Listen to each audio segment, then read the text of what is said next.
Hey y'all, it's me Austin here from Just Rough and Productions. Now, since I'm not be able to get to the tracks until summer, I'm going to end up doing this series that's going to be called Railroad History Series, where I go over the major railroads that were bought out by either NS, CSX, or Conrail. And today we're going to be going over the Chicago, Rock Island, and Pacific Railroad. And right here is basically the map where they actually operated. Now, the dates of operation was between October 10th, 1852 to March 31st, 1980, and they were actually bought out by Conrail, which you'll probably see in this paragraph. So I'm not really going to read all the rest of this paragraph, but I'm going to at least highlight the key parts of the paragraph. So it says here, the Chicago, Rock Island, Pacific Railroad, the CRI&P Railroad, reported marks, was a Class 1 railroad in the United States. It was also known for Rock Island, or in its final years, the Rock. At the end of 1970, its operation operated 7,183 miles of road on 10,669 miles of track. That year, it reported 20,557 million tons miles of revenue freight and 118 million passenger miles, though totals may or may not be included for the former Burlington Rock Island Railroad. So here's a little bit. So this is the. I don't know how well you can see that, but that's the locomotive. So it says Rock Island. So this was a very old picture from the 1800s.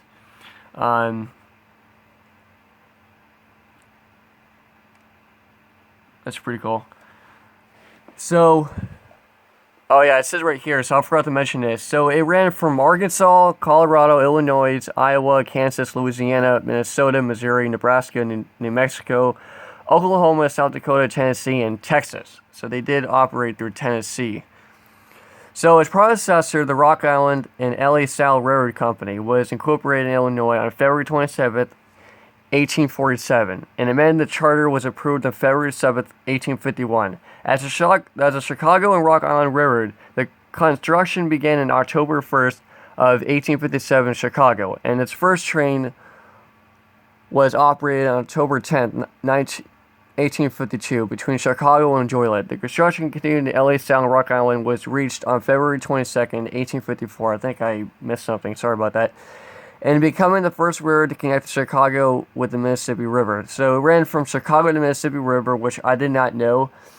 So it says here in Iowa, the CNRI's incorporators include on February 5th, 1853, the Mississippi Missouri Railroad Company, M&M, to run to Davenport to Council Bluffs. And on November 20th, 1855, the first train to operate in Iowa steamed from Davenport to Miscaline. I don't know how to pronounce that.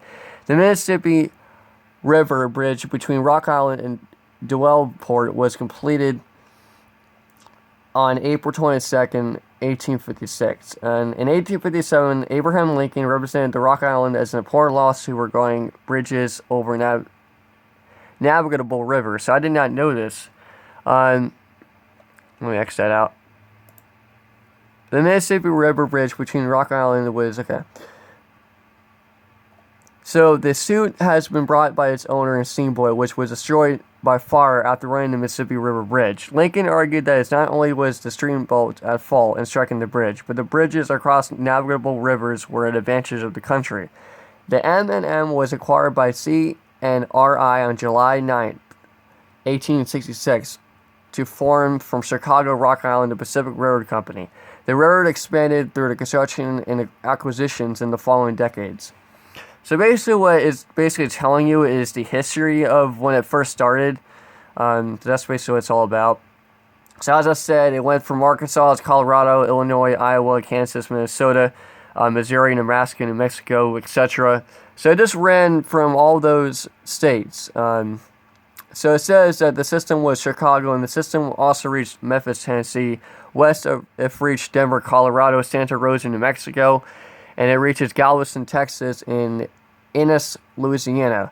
While in northerly direction of Rock Island, it got to Minneapolis, Minnesota, which I have been there. So I believe I saw a railroad track that was abandoned somewhere when we got to see the falls in Minneapolis, and that might be part of the Rock Island that was abandoned, probably the remains. The major lines include Minneapolis to Kansas City, Missouri, which we already know.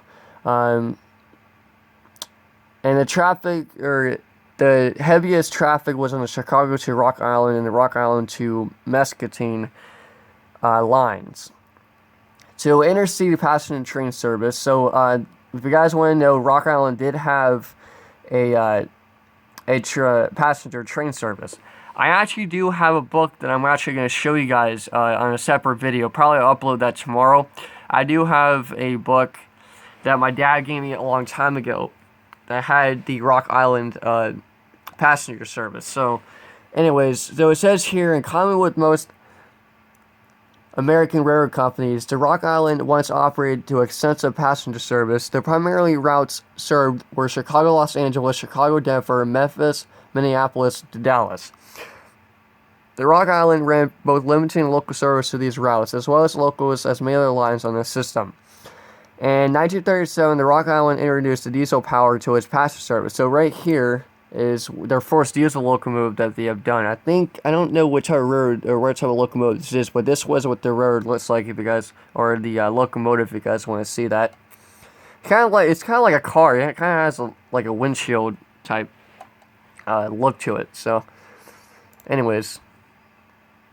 In completion with Santa Fe Chiefs, the Rock Island jointly operated at Golden State Limited, Chicago, Kansas, and El Paso, Los Angeles, with the Southern Pacific Railroad SP from 1902 to 1968. So SP ran to 1968. If you guys have been wondering about that, Union Pacific, I believe, bought them in 1968, if you guys want to know. So on this route, the Rock Island train was marketed as a low-altitude crossing of the Continental Divide. The Rock Island did not concede to Santa Fe's dominance in the Chicago-Los Angeles travel market and re-equipped the train with new steam-lined equipment in 1948. At the same time, the Limited was dropped from the train's name, and the train was the after known as the Golden State. The local runs on this line was known as the Imperial, which I have no idea because I didn't see this in my book, but I'm definitely going to be showing you guys, as I said.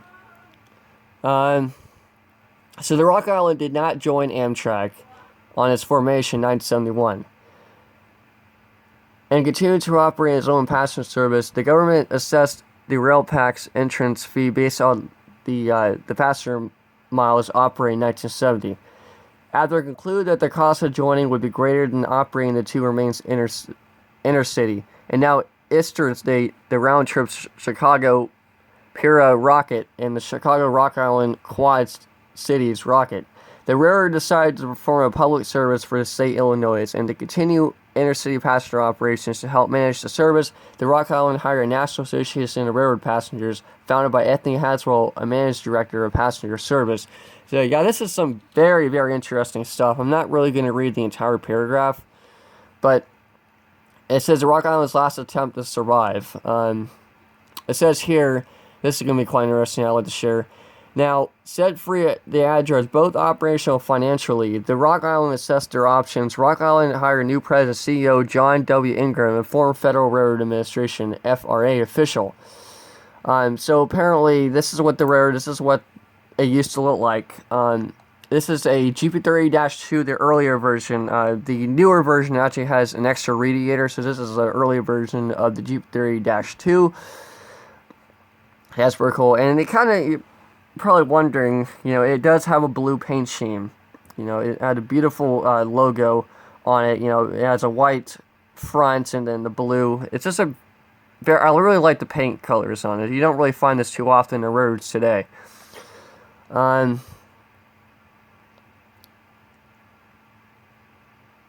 yeah, so this is actually the heritage unit that NS does own, which is right here. Now, Rock Island did not have yellow, or Rock Island was a different railroad company. This is Rock Island. The Rock and Rock Island are completely different. The Rock Island had blue and white paint scheme, what I just showed you, but the Rock Island was a complete separate road that was separate. So this is actually NS's. Probably most of you can still see this heritage today if you ever do manage to catch one. I haven't caught it yet, but I'm sure probably some people really probably saw it. I haven't saw it yet.